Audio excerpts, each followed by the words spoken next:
the violence in their home country, many seeking safe haven in Poland.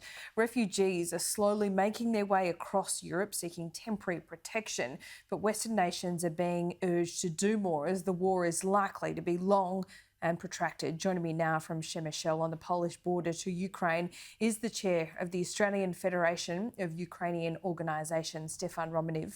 Thanks so much for your time. What are you seeing there? What are you seeing there, Steph? Can you hear me? Morning. Good morning to you. Good Stefan, morning. Good. I appreciate it. Sorry, communications are a little bit difficult. What are you seeing there on the Polish border? What does the West need to do? Look, we're here with the Australian Federation of Ukrainian Organisations and the Ukrainian World Congress to have a look at exactly what's happening on the borders. And President Paul Grod's here, and myself and a number of other people. The other day, after the Yavril explosion, we saw the first lot of people come off the buses. Mothers distraught, children crying, children with toys, some people totally not knowing where they are. They got up in the morning, they heard the house shake, they saw the red sky, and they left, and all of a sudden they're displaced. We've been to the checkpoints a number of times now. We've seen how the Polish government has dealt with them in a very, very humane way. We have been to see where the centres are, where thousands of people are on stretcher beds. People are lost, they're distraught. Mr Putin continues to be a tyrant, not accountable for anything he's done. And those people who are there now are looking for places to go. We're in a centre today, a very, very highly organised way of registering people through the mayor of the city that we're in. Basically, what we're really saying to people is would they need help. And it was interesting, we were here with some congressmen from the US the other day who were also at the checkpoint. They asked a number of people who came off those buses, what do you want the US to do? What do you want the world to do? Basically, give us arms and the skies, close up the skies. And I think that's the thing that West really needs to do now. All right, they want a no-fly zone. That is clear, but the West certainly see that as a provocation. Russia do as well. But let's talk about the refugees.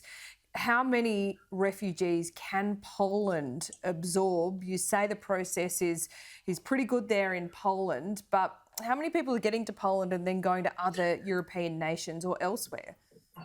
Well, there's about, they tell us there's about 2 million here, 2 million refugees.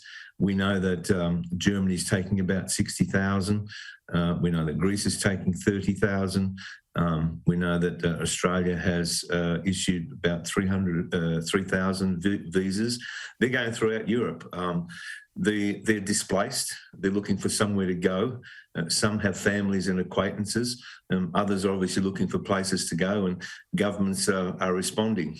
From a Ukrainian World Congress point of view and an AFUO point of view, we're at this point in time asking for donations. Those donations are for things such as we need to have jackets, we need to have helmets, we need to have first aid kits, and people can donate through UHelp, through the AFUO website, and also Unite with Ukraine, a program that the Ukrainian World Congress has set up to support the military.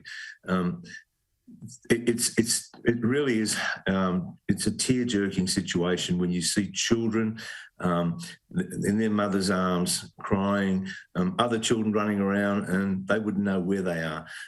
Parents are distraught. Their husbands are in Ukraine fighting. Some of the women are still fighting. It's a terrible situation to have somebody say to you, you know, I went to bed last night, middle of the night, the house started to shake, and all of a sudden there were missiles, and now I'm here. And on the way here, when I was going through the village, my father was going to church to pray. he's staying behind, and I don't know what's going to happen to him. It's a terrible situation, and who would have thought that in 2022 we would have this situation? If you look at, if you go here and you look at the centres that people are at, I mean, they're very well organised, but when you have 1,000 people, if you can imagine our DFO being closed down, and all of a sudden it's become a shelter for people. So we really have to do something. We have to do something for those people, those displaced people. But at the same time, the West needs to do something in terms of Mr Putin, because this is totally out of hand. We could have 3, 4, 5 million people. Today, there was even discussions, if this continues, you could have up to 10 million people who are leaving Ukraine. That's right, and the question is, if it can continues, it's going to, because Ukrainian people have put up such a fight. They were underestimated by Russia, but that just means this is long, protracted and more deadly. To the people that you're speaking to on the ground, what are they saying about when they hope they can return home, or are they just thinking that they're going to go to Europe and resettle permanently? No, people, the determination they have, even though they're now here, they're in a place that is a place that's lost to them. They today are still saying, we're going to fight. Our soldiers, our reservists, our territorial reserves are fighting, and we'll continue to fight. And yeah, people are coming back and saying, look, I want to go back and rebuild. I want to rebuild Ukraine. And I was just watching TV here in Poland, and the Ukrainian government has put out a wonderful video about rebuilding Ukraine. I mean, President Zelensky has said he's going to fight to the end, but he's also talking about victory, and he's also talking about rebuilding Ukraine. People don't want to just uproot and go, and I think this is a terrible thing that they've had to do. There are things like the trauma that these children have gone through.